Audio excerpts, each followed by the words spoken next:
had running water. People lived in big houses. In contrast, in Paris, people lived in shacks by the side of the river.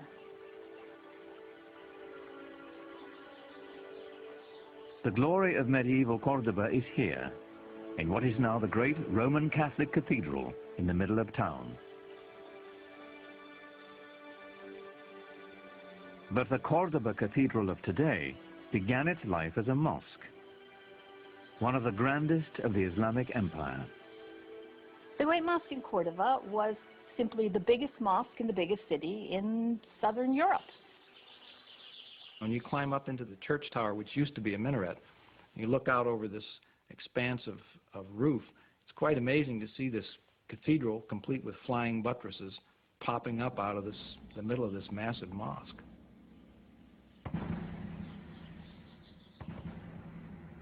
Many people came to visit it to view the wonders of the mosque, which had rib vaulting, the kind of vaulting which is like this, and which 100 years later, by a mere coincidence you might think, but not at all a coincidence, appears in the Gothic cathedrals of Northern Europe, in Lincoln Cathedral, in Chartres Cathedral in France. Where does that come from? Obviously influenced by the great Mosque of Cordoba in the south of Spain. For the occasional European Christian traveler, Cordoba was their one opportunity to glimpse the Islamic world. What they saw was shocking. Most of Europe at that time languished in poverty and squalor. Cordoba was a pageant of prosperity and enlightenment. In the 10th century, there was a Saxon nun with the unpronounceable name of Hrotswitha, who called medieval Cordoba the ornament of the world. She was very taken with the place.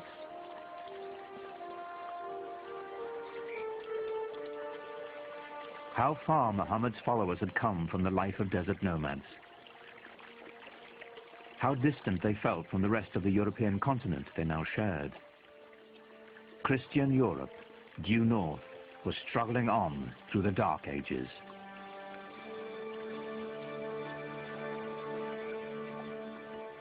But at the dawn of the 11th century, a tragedy in Jerusalem would put Muslims and European Christians on a collision course. Jerusalem was ruled by an Egyptian caliph, an infamous man named Al-Hakim. Al-Hakim was certainly a deviation from the norm. Clinically speaking, I suppose today we'd regard him as a madman, as someone who was simply insane. For 200 years, Christian holy places in Jerusalem had been respected and protected by Muslim rulers. In 1009, the Egyptian ruler Al-Hakim broke with that tradition. He ordered the holiest church in Christendom destroyed. And horror of horrors, he burnt down the Church of the Holy Sepulchre in Jerusalem.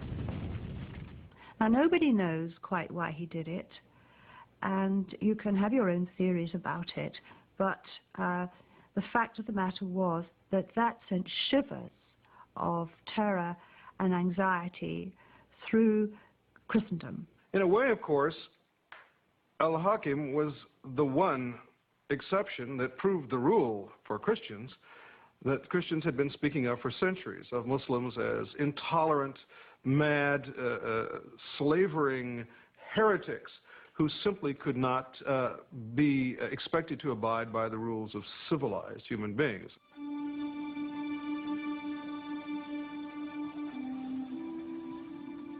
The fact that Al-Hakim's successor rebuilt the Church of the Holy Sepulchre, it was done by 1048 with Byzantine help, didn't cut any ice. There was this perception now that things were not going well in the Holy Land. In Europe, anti-Muslim sentiment simmered. By 1095, it reached the boiling point. Pope Urban II spent most of that year traveling through France, imploring his feudal lords to unite in a campaign of bloodshed. Hasten to exterminate this vile race from the lands of your eastern brethren, the Pope demanded. Jerusalem is the navel of the world. She cries out to be liberated. Christ himself commands it. So we've got a merging or a coming together of military service and religion, which served the purposes, if you like, of a pope who in 1095 made his famous call to crusade to rescue the endangered holy places in the East, and in particular Jerusalem.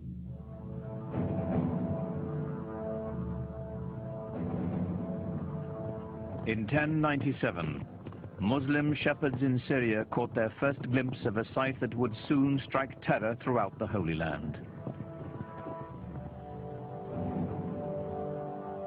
When the Crusaders struck, by sheer chance, the Arab Empire was at its most vulnerable, broken into feuding kingdoms and petty dynasties.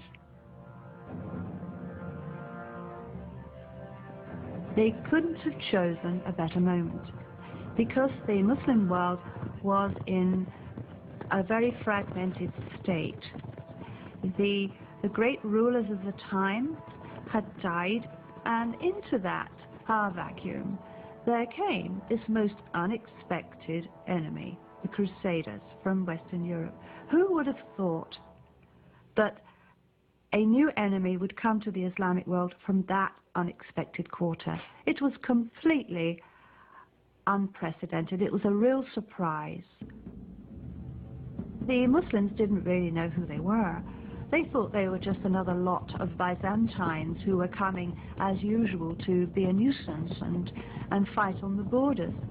They had no idea that there was this extraordinary surge of religious fervor and fanaticism coming from Western Europe, and that the aim of this group was Jerusalem.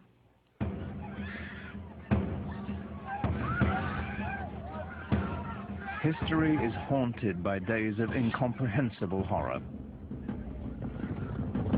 Few are darker than July 15, 1099, when the Crusaders entered Jerusalem.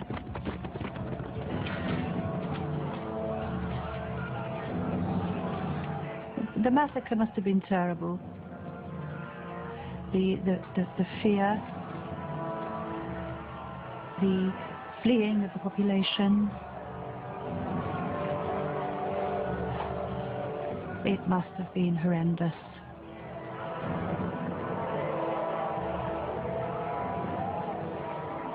From a letter to the Pope from the Crusaders.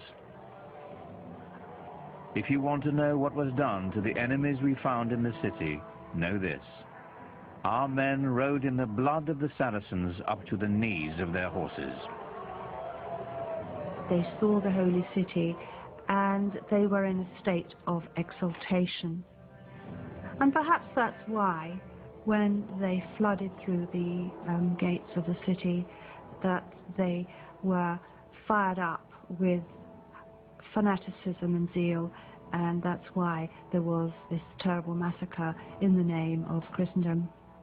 It was a blot on the name of Christendom in the Muslim view, and justifiably so.